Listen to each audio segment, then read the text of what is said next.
안녕하세요. 이곳을 찾아와 주신 여러분께 인사부터 드리며 이야기의 포문을 열어보도록 하겠습니다. 저는 지금 40대에 접어든 아이를 키우고 있는 주부이고요. 저에게 일어난 기가 막힌 일이 뉴스에도 나오고 아주 논란의 대상이 되어 이렇게 사연을 적어보게 되었습니다. 제가 누구인지 알아보시는 분들도 계실 것 같은 마음에 제 신상이 드러나지 않도록 조금 각색을 한 부분이 있다는 걸 미리 알려드리겠습니다. 저도 지금은 시간이 꽤 지난 일이라 논란거리에서 벗어나서 조용하게 살고 있기 때문에 양해해 주시면 감사하겠습니다. 지금부터 제가 겪은 그 말도 안 되는 이야기를 시작해 보도록 하겠습니다. 저는 결혼을 한 이후에 시부모님과는 그럭저럭 괜찮은 관계를 유지하면서 평범한 일상을 보내고 있었는데 미꾸라지 한 마리 때문에 시댁이랑 발길을 완전히 끊게 되었습니다. 그 미꾸라지가 누구일지 대충 짐작은 가실 거라 생각하는데요. 바로 도련님과 결혼한 손아래 동서랍니다. 우리 남편이 시댁의 장남이고 제가 맏며느리로 시집을 오게 되었고요. 남편에게는 하나뿐인 남동생이 있었습니다. 저희가 결혼을 할 당시만 하더라도 도련님이 결혼하기 전이라 도련님과도 꽤 시간을 많이 보낼 수 있었고 그만큼 도련님이랑도 친한 사이를 유지하고 있었습니다. 한마디로 시댁 생활에 크게 불편함이 없을 정도로 그럭저럭 잘 지내고 있었단 소리죠. 몇 번 안 되긴 하지만 주말에 도련님과 시부모님을 모시고 근처로 나가서 시간을 보내기도 하고 딱 한 번 가족 여행을 다녀오기도 했었고요. 별다를 것 없는 생활에 큰 파동이 생기게 된 것은 저희가 결혼을 하고 나서 1년 뒤에 도련님이 결혼을 하게 된 이후에 벌어지게 되었습니다. 그때로 돌아간다면 도련님을 붙잡고 결혼을 말리고 싶은 마음이 아주 굴뚝 같습니다. 그때부터 저의 빌어먹을 운명이 시작되었거든요. 저의 성격에 대해 조금만 이야기를 해보자면 제가 할 일을 아주 똑부러지게 해내는 만큼 말이 많이 없는 묵묵한 스타일입니다. 그러니까 시댁에서는 결혼 초에 저에게 조금 서운하셨던 부분이 있었나 보더라고요. 살갑게 구는 성격은 아니었으니까요. 시모는 저에게 다른 집 며느리들은 하루에 한 번 전화해서 애교도 부리고 맛있는 거 사 먹으러 가자고 한단다 하시면서 말을 하시곤 했었습니다. 근데 저는 그냥 한 귀로 듣고 한 귀로 흘렸죠. 그게 저한테 그렇게 해달라고 요구를 하시는 건지 모르고 그냥 그런가 보다 했거든요. 그냥 시어머니한테 아 진짜요? 어떻게 하루에 한 번씩 전화를 한대요? 와, 시간이 되게 많은가 보다 하면서 넘겼습니다. 시부모 입장에서는 제 말이 그냥 별거 없는 대꾸였지만 본인들에게 전화를 하는 게 상당히 피곤한 일이라고 생각하는구나 하는 오해가 쌓이게 된 것입니다. 하나둘 쌓이기 시작하면서 점점 골이 깊어지고 있었는데 둘 다 내색을 하지 않아서 쌓이기만 하고 풀진 못했던 것입니다. 하루는 제가 저희 집 배수관이 막힌 건지 물이 내려가는 게 영 시원치 않아서 시모에게 이야기를 했더니 저에게 뚫어주는 가루가 있다고 사다가 뿌려놓으라고 하더라고요. 그래서 그냥 아무 생각 없이 남편 올 때 마트 들러서 사오라고 해야겠다. 빨리 뚫어놔야 속이 시원할 것 같다 하면서 대꾸를 했습니다. 그러니까 시모가 저에게 화들짝 놀란 목소리로 그걸 왜 자기 아들을 시키냐고 되묻더라고요. 저는 뭐가 문제인가 싶어서 뭐가 잘못된 거냐, 남편이 가면 안 되는 이유가 있는 거냐고 하니까 시모가 당황해하는 거예요. 아니 그거 가루만 뿌리면 끝인 건데 굳이 그거를 퇴근해서 녹초가 된 우리 아들을 시켜 먹으려고? 저는 어차피 남편이 퇴근하는 길에 마트가 있으니까 잠깐 들러서 사오는 게 뭐가 문제냐? 동선으로 따지면 그게 더 효율적이라고 생각했습니다. 거기다가 남편이 퇴근하고 돌아올 때까지 화장실을 쓸 일도 없으니까 그냥 한 번에 하는 게 좋겠다 싶어서 이야기를 한 거였습니다. 시모는 저에게 가루만 뿌리면 끝인 건데 굳이 자기 아들을 부려먹으려고 그런 거냐면서 저한테 지금 마트에 가서 사오라고 하더라고요. 일을 뭐하러 2번을 해야 하는 건지 남편이 퇴근길에 사오면 한 번에 싹 가능한 일인데요. 저랑 시모랑 서로 이야기하는 포인트가 다르다 보니까 서로 자기 주장이 맞는다고 우기는 꼴이 되었고요. 이러한 일이 한두 번이 아니라 매번 일어나다 보니 시모는 저에게 잔소리를 하기 시작했고 저는 그 잔소리가 듣기 싫어서 연락을 더 안 하게 되었습니다. 시모는 늘 저에게 사람이 어떻게 유동성만 따지고 실리만 따질 수 있냐고 평일에 출근해서 힘든 남편을 주말까지 부려먹지 말라고 하셨습니다. 제가 뭐 주말에 남편만 부려먹는 것도 아니고 저랑 같이 집안일 좀 하자고 하는 건데 그걸 가지고 간섭을 하니까 저도 싫었죠. 저는 시모에게 신혼집 살림은 우리 부부가 알아서 하겠다고 이야기를 하니까 시모를 우습게 한다면서 그렇게 말하지 말라고 또 혼내셨고요. 제가 시모와 그렇게 다툼이 생길 때마다 남편에게 도움을 요청하지 않았던 것은 아니었습니다. 하지만 남편은 저에게 그냥 한 귀로 듣고 한 귀로 흘리면 되지 않냐, 시모 앞에서만이라도 네네 알겠다고 대답만 하라고 하더라고요. 시모가 원래 하나에 꽂히면 자기 마음에 들 때까지 고치려고 하는 사람이라면서 제가 갈게요 하고 자기를 시키라는 겁니다. 그러면 서로 간섭 안 받고 편해질 수 있다고 이야기를 하는데 저도 이게 계속 반복되니까 남편이 시키는 대로 하게 되더라고요. 그렇게 시모와 사이가 애매해지고 1년이라는 시간 동안 감정만 서로 캐캐 묵은 채로 지내다가 도련님이 결혼하겠다고 여자를 소개해주겠다고 했습니다. 정말 오랜만에 시댁에 방문을 하게 되었는데 시모가 저에게 손님이 오는 거니까 음식 같은 걸 같이 좀 해줬으면 좋겠다고 하시더라고요. 어려울 거 없는 일이라 알겠다고 하고 신이 나서 시댁으로 방문을 하려는데 시모가 저에게 미리 장을 좀 봐오라고 하셨습니다. 제가 그렇게 좋아하는 유동성에 실리를 따지는 일 아니겠냐며 오는 길에 들러서 와라 하면서 장볼 목록을 보내주셨습니다. 시모가 뒤끝있게 구는 꼴이 좀 불편했지만 좋은 게 좋은 거다 하는 마음으로 장을 봐서 시댁으로 갔습니다. 동서가 생긴다는 마음에 신나기도 하고 설레기도 하고 얼른 보고 싶다는 생각뿐이었습니다. 마트에 가서 시모가 적어준 목록들의 재료를 사서 갔더니 저한테 재료 사온 걸 보더니 영수증을 달라고 하시더라고요. 저는 장본값을 돌려주시려고 하시나 보다 하고 영수증을 드렸는데 막 꼼꼼하게 보시더니 아이고 이거는 시장이 싼데 하시는 거예요. 저는 순간 제가 뭘 잘못 들은 건가 싶었습니다. 제가 어리둥절해 있는 상황에도 시모가 혀를 끌끌 찼어요. 설탕은 뭘 이렇게 큰 걸로 사왔냐, 허브솔트는 또 뭐냐, 이런 건 필요 없는데 이러면서 시모가 돈을 줄 것도 아니면서 꼬투리를 잡더라고요. 저도 그냥 듣고 있기 싫어서 시모한테 남으면 제가 가져갈게요 했습니다. 그랬더니 시모가 뭘 가져가냐고 남으면 집에서 두고두고 쓰면 된다고 하시대요. 아니 뭐 어쩌라는 건지 한숨이 절로 나오더라고요. 도련님이 7시쯤 온다고 약속을 잡아놨던 터라 5시부터 준비를 하고 있는데 한 30분쯤 지났나?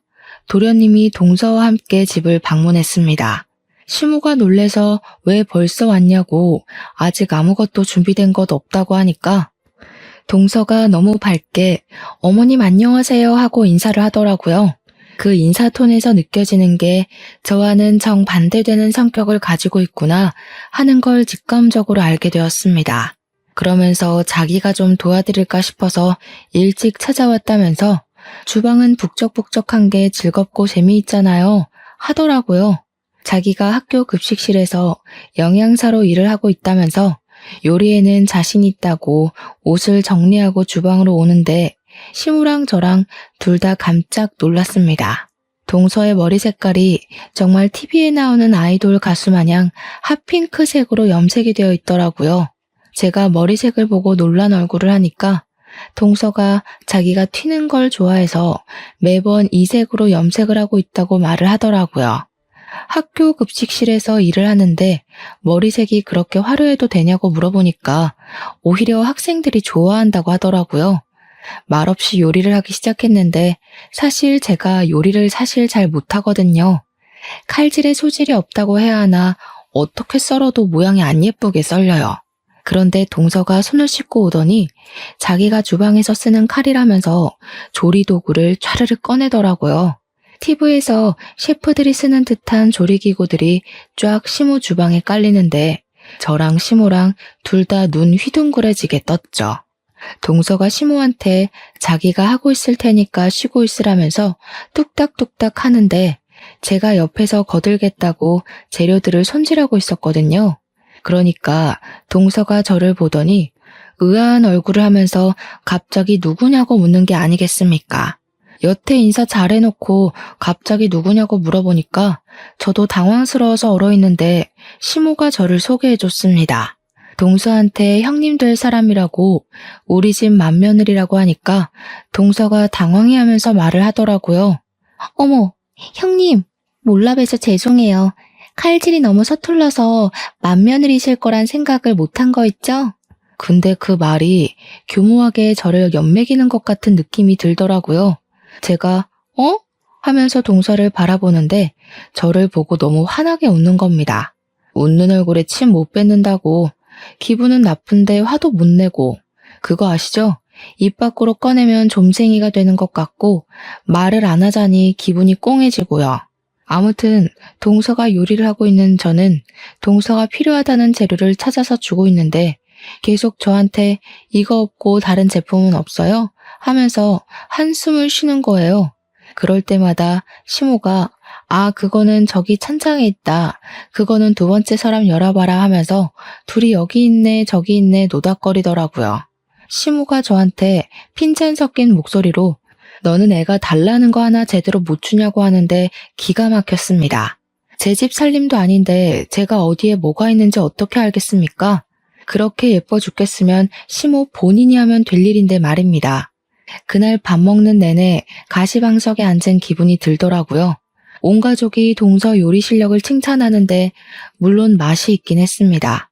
근데 맛있는 건 둘째치고 시모가 자꾸 저하고 비교질을 해대니까 짜증이 나서 밥이 코로 넘어가는지 어디로 넘어가는지 모르겠더라고요. 우리 맏며느리가 음식 솜씨가 없어서 내가 죽어서 제사상이나 제대로 받겠나 했더니만 하면서 말입니다. 우리 남편이 시모한테 그만 좀 하라고 언성을 높이자 이봐라 장남이라는 게 엄마 편 하나 안 들어주고 하면서 동서한테 은근히 우리 흉을 보더라고요. 동서가 시모한테 갑자기 왜 벌써 제사상 이야기를 꺼내고 그러시냐면서 자기랑 즐겁게 오래오래 살자고 하는데 시모 눈이 하트 모양으로 변하대요. 저는 그게 다 가식처럼 보였는데 말입니다.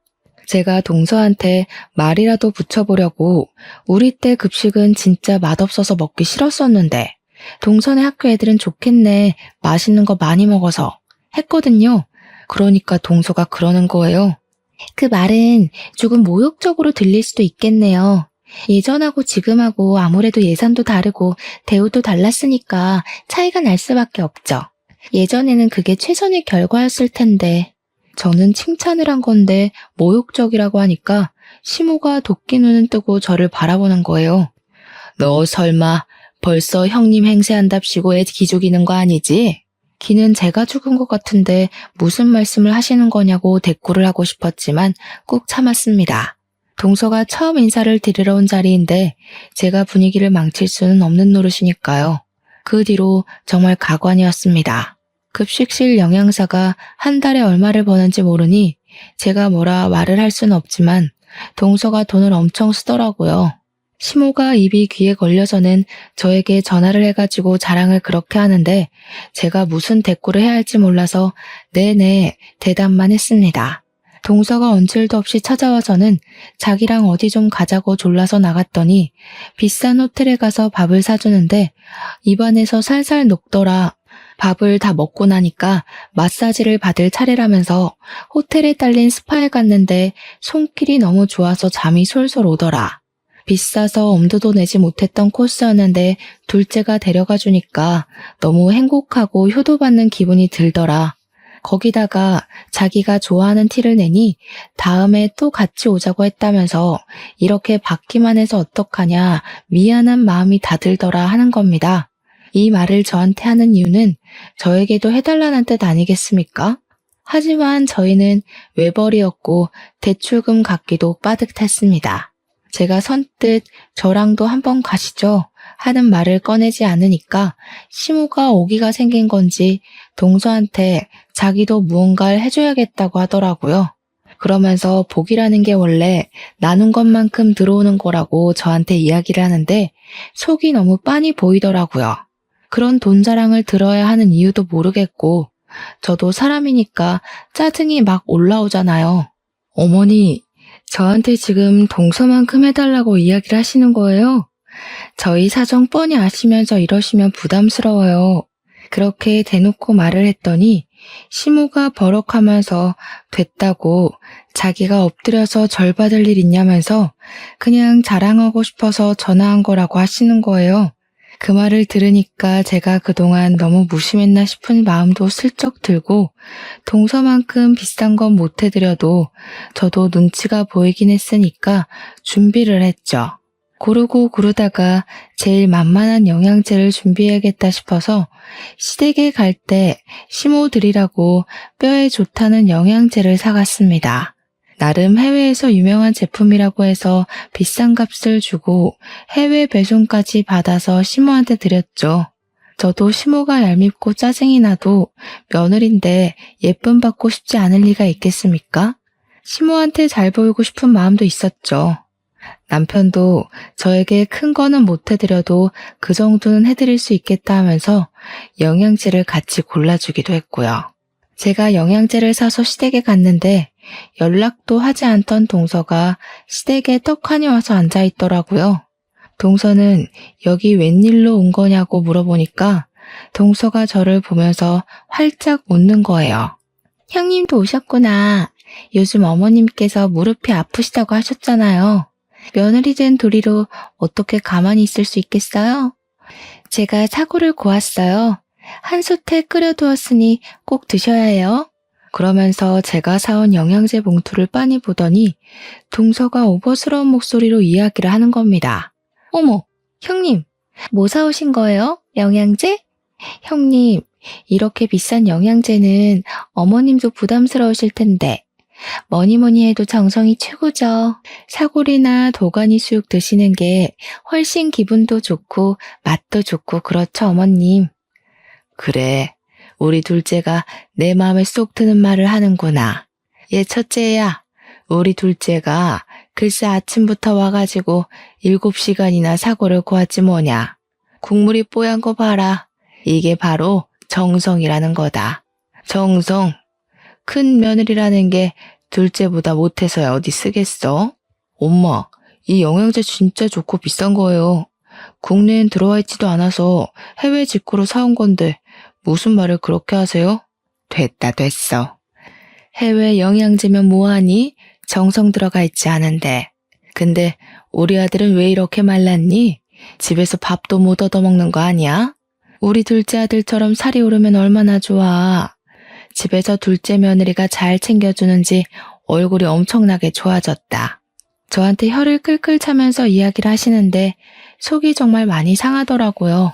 손 벌벌 떨면서 카드 3개월 할부까지 해서 사간 영양제였는데 사골국보다 못하다는 소리를 들으니 제 기분이 좋겠습니까? 거기다가 우리 남편이 요즘 건강 챙긴다고 운동을 해서 살이 빠진 거거든요. 그것도 제가 마치 제대로 먹이지 않아서 살 빠진 거 마냥 이야기를 하니까 속상했죠. 제가 기분이 점점 좋지 않아지자 남편이 영양제만 전해주고 집에 가자고 이야기를 꺼냈고 저도 집으로 서둘러 돌아왔습니다. 거기서 동서랑 시모의 행동을 더 지켜봤다가는 눈물이 터질 것 같았거든요.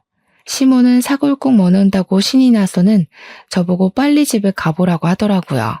그 와중에 동서가 저에게 사골국 좀 싸드시냐고 물어보는데 시모가 국물 한 방울도 못 주겠다는 얼굴로 저를 째려보는 겁니다.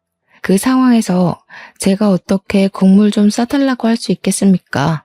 거절하고 집에 와서 남편이랑 맥주 한 캔 하며 이야기를 나누는데 남편도 별 생각과 동일하더라고요. 아무리 생각해봐도 동서가 여우과라는 사실은 변하지 않았습니다. 남편이랑 같이 마주 앉아 서방님네 욕도 하고 시모 흠도 봤죠 뭐. 저희 부부가 매달 친정이랑 시댁에 용돈을 20만 원씩 드리고 있었는데요.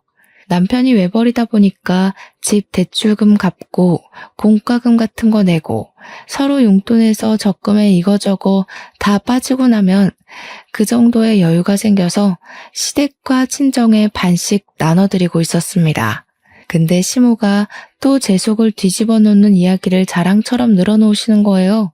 동서네가 글쎄 친정은 살림이 넉넉하다면서 시댁에만 매달 50만 원씩 용돈을 드리고 있다는 겁니다. 저에게 자랑 섞인 핀잔을 주시면서 둘째네는 매달 50만 원씩 준다고 하는데 저희도 저희 사정이라는 게 있잖아요. 너네는 용돈 꼴랑 20만 원 보내면서 생색이란 생색은 다 내지 않았니? 그것도 뭐 여윳돈 전부를 보내는 거다 뭐다 얼마나 비교가 되던지. 그러면서 제가 뭐 아르바이트를 한다 어쩐다 하면서 제가 한 번을 드리자고 이야기한 것도 안 하지 않았냐. 둘째는 자기가 일이 바쁘면 전날 저녁에 와서 재료 손질이라도 하고 가더라. 너는 이 집안에서 하는 게 뭐냐 하면서 화를 내셨습니다. 제사상도 할 말이 많은데요. 제가 안 하겠다고 한 게 아니라 시모가 저 요리 못한다고 안 시키셨던 거였거든요. 동서가 잘하는 건 잘하는 거고 그걸 왜 저랑 비교질을 해가면서 저한테 스트레스를 주시는 건지 도무지 이해를 할 수가 없었습니다. 그러면서 동서가 이번에는 시모에게 가방을 사주고 화장품도 엄청 고가의 브랜드로 전 라인을 맞춰주었대요. 학교 급식실에서 일한다고 해서 부모님 월급이나 받겠나 싶었는데 능력이 있으니까 돈을 많이 받는 것 같다고 하시더라고요. 제가 이리저리 알아본 결과 학교 급식실에서 일을 해봐야 300만 원도 못 벌 텐데 가방 하나에 200만 원씩 하는 것들을 턱턱 사준다고 하니까 수상했습니다. 남편이 외벌이로 벌어오긴 하지만 대기업에 다니고 있고 연차도 꽤 돼서 한 달에 500만 원 정도 벌어오거든요. 동선에는 맞벌이지만 둘이 합쳐서 그 정도 벌어오는 걸로 알고 있었단 말이죠. 근데 그렇게 여유를 부릴 수 있다고 하니까 이상하지 않겠습니까? 시모의 온갖 비교를 당하면서 저는 꿋꿋하게 맏며느리 자리를 지키고 있었습니다. 시간이 지나고 지날수록 시모는 작정을 하고 저랑 동서의 사이를 차별하기 시작하셨습니다. 아주 눈에 띌 정도로요. 거기다가 첩첩산중으로 동서가 글쎄 임신까지 하게 된 것이 아니겠습니까? 저희 부부는 아이를 가지려고 노력 중이었지만 아이가 들어서지 않고 있었고요. 남편이랑 저랑 날짜도 맞춰보고 병원에 가서 검사도 해봤는데 문제가 없다고 했지만 아이가 생기지 않아서 천천히 가지자고 서로를 위로하던 중이었어요. 그때 동서가 자기가 임신을 했다면서 임신 축하 파티를 열어달라고 가족들이 모인 단톡방에서 이야기를 하더라고요. 솔직히 저도 셈이 나긴 했죠. 티는 내지 못했지만요. 시모는 문자로도 느껴질 만큼 신이 나서는 동서에게 화려한 날개를 달아주었습니다. 덕분에 저는 그 뒤로 시댁의 모든 잡일거리를 도맡아서 하게 되었습니다. 글쎄 동서가 임신 초기니까 조심해야 한다고 하면서 저에게 동서한테 연락도 하지 말라고 엄포를 놓는 게 아니겠습니까? 평소에 제가 동서랑 연락을 하고 지내는 것도 아니긴 했지만 대놓고 연락하지 말라고 하니 기분이 팍 상하더라고요. 네네 알겠습니다 하며 성의 없이 대꾸를 하니까 시모도 또 그게 마음에 안 들었는지 저한테 너는 왜 안 생기냐고 구박을 주더라고요. 장남이 대를 이어야 하는 건데 둘째네가 더 장남같이 군다고. 둘째 며느리가 맏며느리 같다고 하면서요. 너희가 아이 안 생기는 데엔 분명 문제가 있는 거다. 그리고 너처럼 아이가 안 생기는 애가 둘째한테 연락이라도 했다가는 부정 탈 수 있어. 그니까 급한 연락 아니고서야 나를 통해서 하도록 해라. 최대한 자제를 하란 소리야. 알겠어? 그런데 그 말이 그렇게 서러운 거 있죠. 아이가 안 생기는 애가 연락이라도 하면 부정을 탄다고 가슴에 빗으로 꽂히더라고요. 어머님, 그렇게 말씀하시면 저도 너무 서운해요. 저희도 아이를 가지려고 노력하는 중인데 그런 걸로 비교를 하세요. 어쩜 너랑 나랑은 이렇게 맞는 구석이 하나도 없을 수가 있니? 서운하긴 뭐가 서운해. 우리 시대 같았어 봐라. 애 못 낳으면 바로 소방 맞는 거야. 제가 아이를 진짜 좋아하거든요. 지금은 쉬고 있지만 보육교사로 일을 하고 있기도 했고요. 저도 아이가 안 생기는 게 서러운데 시모까지 저러니까 눈물이 막 났습니다. 제가 훌쩍거리니까 시모가 멈칫하면서 울긴 왜 우냐고 평생 남의 아이만 봐주다 보니까 네 아이가 안 들어서는 거라고 하시더라고요. 나중에 동선애가 아이를 낳으면 저보고 가서 도와주라고 하면서요. 그날 남편이 제 이야기를 듣고 씩씩거리면서 단톡방에다가 우리 마누라한테 스트레스 주지 말라고 글을 올렸습니다. 왜 자꾸 와이프한테 스트레스를 주고 그래? 들어왔던 애도 나가겠다. 들어왔던 애가 나가요? 그거 너무 무서운 말이다. 우리 아기가 들었으면 어떡하지? 그렇게 답장을 보낸 겁니다. 정말 말리는 시누이가 더 얄밉다고 하더니 그 말이 딱 어울리더라고요. 시모가 바로 어쩜 부정 타는 소리만 부부가 쌍으로 해대냐면서 얼른 뱉은 말 주워 담으라고 남편에게까지 핀잔을 주었습니다. 남편이 씩씩거리면서 조카 태어나면 입히라고 베넷 저고리 준비해뒀는데 가져가든지 말든지 마음대로 하라고 화를 냈습니다. 서방님에게 안 가져갈 거면 우리가 입히든지 하겠다고 하니까 동서가 깔깔 웃는 그림이 그려진 이모티콘을 보내는 거예요.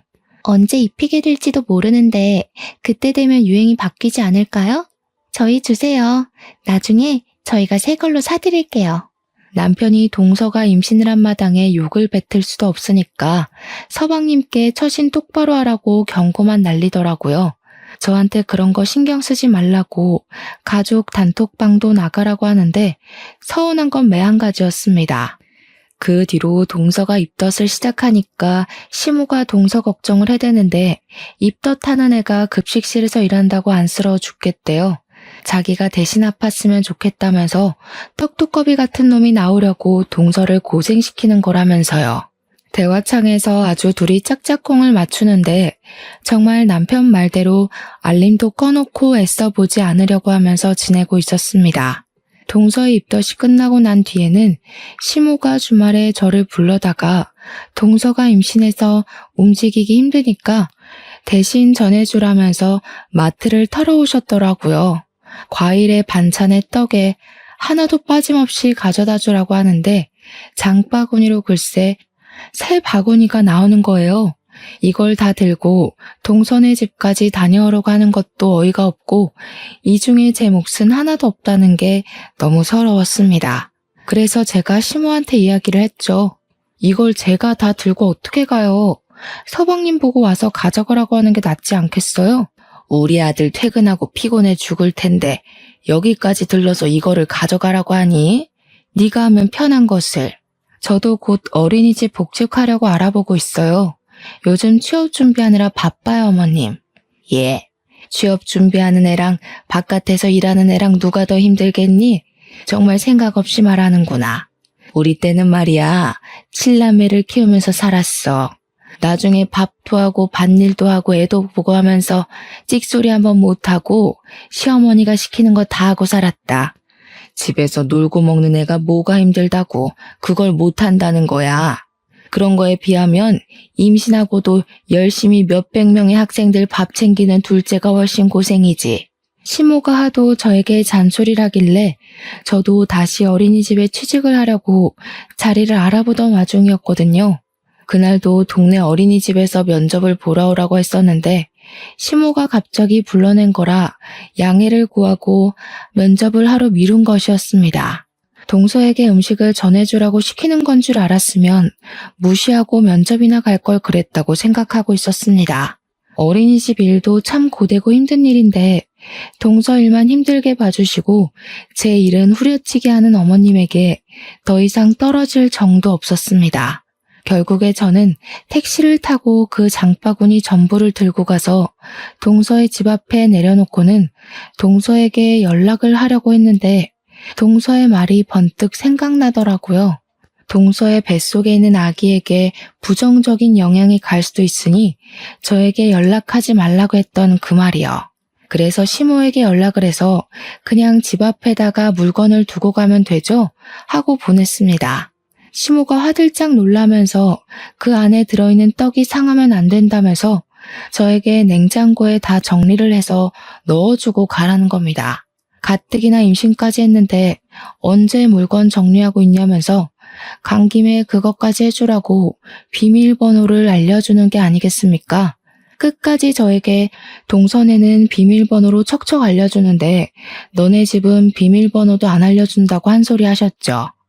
그냥 문 앞에 두고 가고 싶은 마음이 굴뚝 같았지만 그랬다가는 또 무슨 욕을 먹을지 모르니까 문 열고 들어가서 냉장고에 차곡차곡 정리를 해두었습니다. 그거 정리하고 있는데 제가 무슨 몸종도 아니고 여기서 뭘 하는 건가 하는 생각이 들더라고요. 시모한테 다 넣어놨으니까 가보겠다고 하니 그냥 가면 어떡하냐고. 아니 정리 다 했는데요? 했더니 임신해서 몸도 무겁고 힘들 텐데 간 김에 첫째 네가 청소도 좀 해주고 빨래도 좀 해주고 하면 얼마나 좋니? 정리 좀 해줘라 하는 거예요. 제가 동선의 집을 휘젓고 다니는데 동서한테는 훨씬 불편한 일 아닐까요? 너는 내가 시키면 그냥 알겠습니다 하는 법이 없니? 집안일도 제대로 못하는 개야? 임신했다고 제가 이런 것까지 일일이 챙겨주는 게 더 이상하죠 어머님. 너는 손윗사람이 돼서 아랫사람에게 베풀 줄도 모르는 게지. 질투하는 거니 지금? 이래서 애가 없는 애들은 자격지심이 넘쳐서 안 돼. 저는 시모 말을 깡그리 무시하고 문 닫고 집으로 돌아왔습니다. 그 뒤로 일부러 시모의 연락을 피하면서 지냈고요. 몇 주 뒤에 동서 뱃속의 아이 성별이 딸이라는 게 밝혀진 뒤 시모가 조금 서운해하더라고요. 그래도 시부가 손녀도 귀한 자식이라면서 잘 넘어갔고 동서랑 시모는 둘이 마사지도 받으러 다니고 데이트도 하고 잘 놀러 다니더라고요. 일부러 보란 듯이 저에게 사진을 막 보내는데 해탈하고 나니까 그냥 우습게 여겨졌습니다. 남편이랑 저랑은 둘이서 저를 씹든 말든 우리끼리나 행복하게 잘 살자 하고 무시했는데 어마어마한 사건이 터지고 말았습니다. 어느 날 친구들이 인터넷에서 난리난 사건 알고 있냐면서 그 링크 하나를 보내주더라고요. 제 친구들이 전부 대학 동기라 유아교육과를 나온 친구들이고 보육교사로 일을 하고 있었거든요. 그 내용은 급식실 위생에 대한 고발 내용이 적힌 글이었고 교사들이 이용하는 커뮤니티에 올려진 글이었습니다. 친구들은 어린이집은 위생 인증을 철저하게 하는데 고등학교는 다른가 봐 하면서 매달 감사가 나오지 않나? 하면서 떠들더라고요. 글을 제대로 정독해보니 고등학교 급식실 영양사를 고발하는 내용이었는데 조리실에서 일하시는 분이 양심 고백을 한 내용이었습니다. 학교 이름이랑 영양사 성이 나와 있는데 글쎄 좌씨인 거예요. 저희 동서 이름이 좌영미거든요. 설마 하면서 글을 읽는데 급식실 영양사가 국에 벌레가 들어갔는데 벌레만 쏙 걷어내고 벌레도 다 단백질이라서 괜찮다고 했다는 겁니다. 보통 이물질이 들어가게 되면 폐기를 하고 다시 끓여놔야 하는 게 원칙이라고 하더라고요. 그뿐만이 아니라 반찬들 재료라든지 식기들을 사람들이 밟고 다니는 바닥에다가 그냥 내려놓고 씻지도 않고 쓴대요. 학교 급식실을 아무리 깨끗하게 청소를 한다고 해도 온갖 사람들이 드나드는 곳인데 위생에 하나도 신경을 쓰지 않는다고 하더라고요. 애들이 까다롭게 군다고 일일이 어떻게 식성을 맞추겠냐면서 조미료를 팍팍 넣으라고 하질 않나. 그 안에서 무리를 만들어서 왕따도 시킨대요. 젊은 조리사가 하나 왔는데 그 여자가 마음에 안 든다면서 친한 사람들끼리 왕따를 시켜서 결국 일도 그만두게 했다고 갑질을 했답니다. 글쎄. 김치도 국내산이라고 속여서 중국산 싸구려를 들여온다고 이런 영양사는 급식실에서 추방시켜야 한다는 내용이었습니다. 이게 소소하게 교사들이 이용하는 사이트였기 때문에 크게 화두에 오르진 않았지만 저는 느낌이 딱 왔습니다. 세상에 좌씨가 우리 동서 하나만 있는 건 아니라고 하지만 고등학교 급식실인 것도 그렇고 느낌이 딱 오더라고요. 거기다가 글 중간에 급식실 영양사가 머리를 맨날 염색해와서 반찬에 섞여 들어가도 티가 안 난다고 적혀 있었거든요. 동서가 매번 핑크색 머리만 고집한다고 말씀드린 거 기억하시죠? 쎄한 느낌은 저를 소름 돋게 만들었죠. 동서가 그동안 저에게 못되게 군 것도 있고 한번 호되게 복수를 하고 싶은 마음에 저는 기관을 이리저리 찾아보았습니다. 하지만 급식실을 정확하게 고발할 수 있는 기관이 없더라고요. 교육청에 말해봐야 바쁘다는 핑계로 일을 미루기 일쑤였으니까요.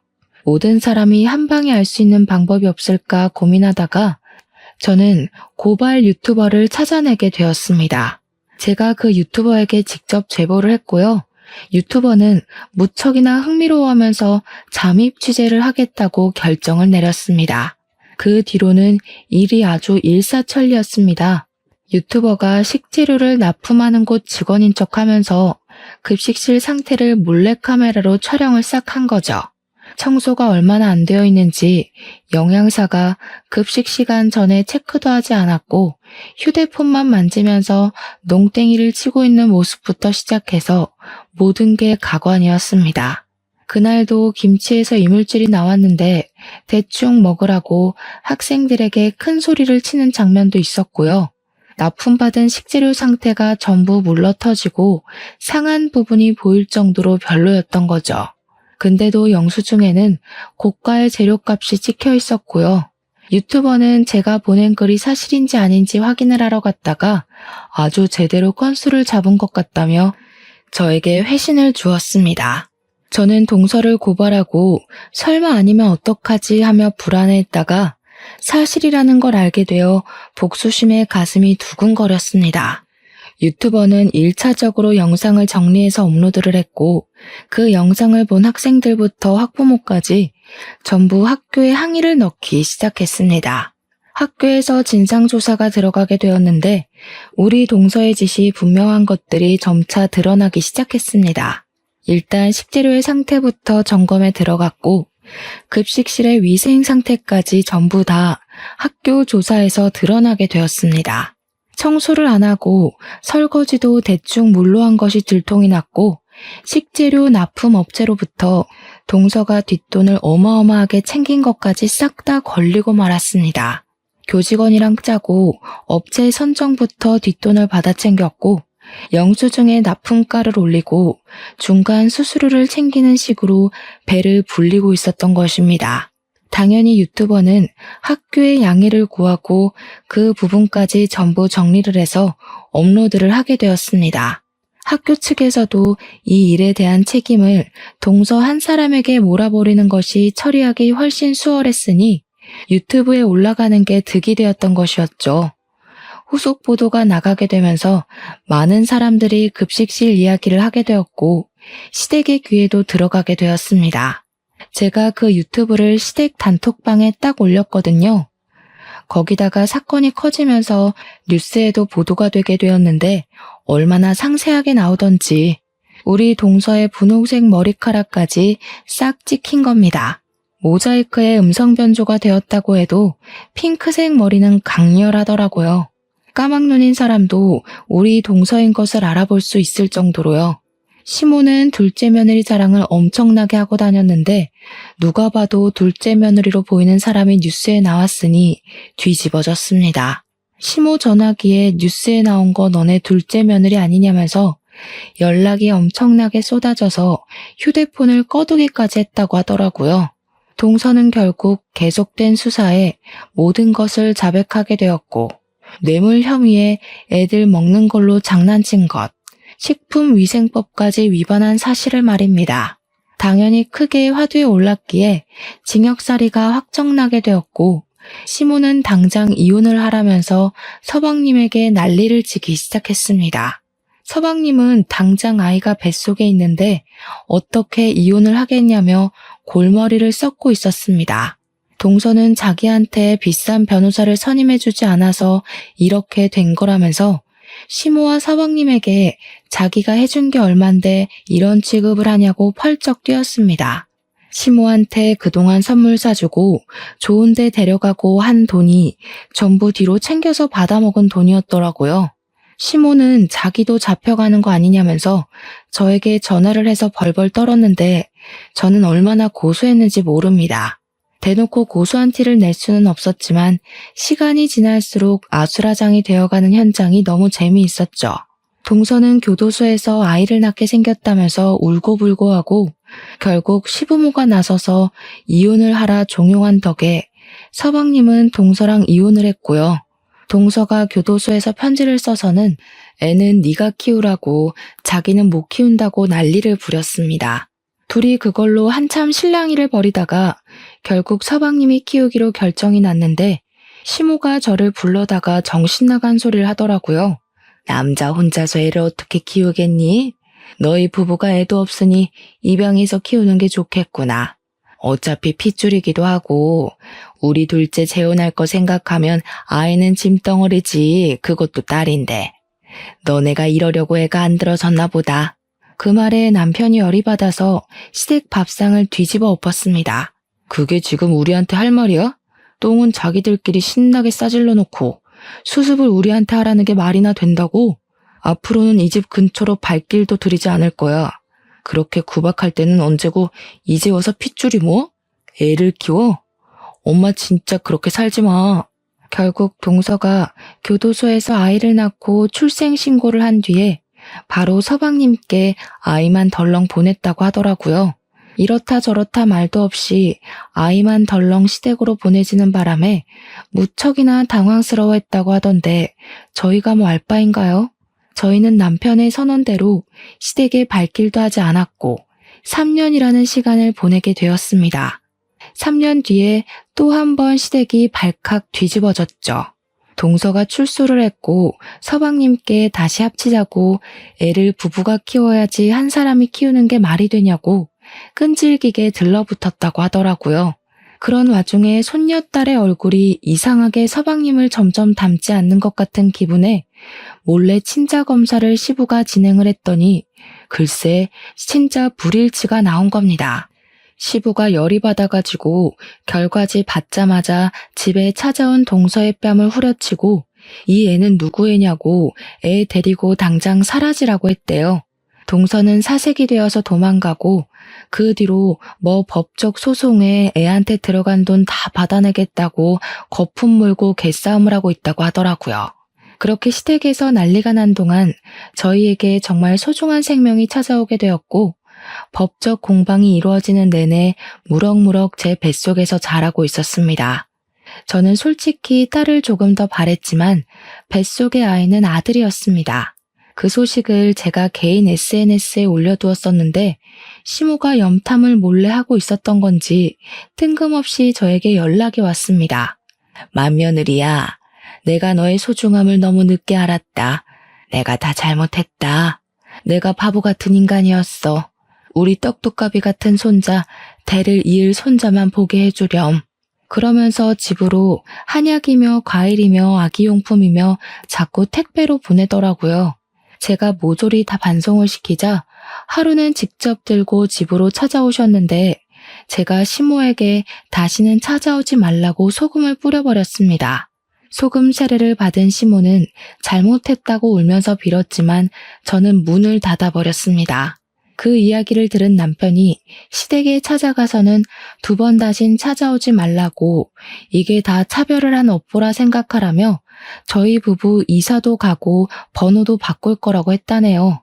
덕분에 저는 무사히 아들을 출산했고 시부모는 그 뒤로 처절하게 남편에게 매달리고 있지만 절대로 받아주지 않고 있습니다. 강단 있는 남편 덕에 저는 육아에만 집중을 하고 있고요. 친정의 도움으로 평화로운 나날들을 보내고 있답니다.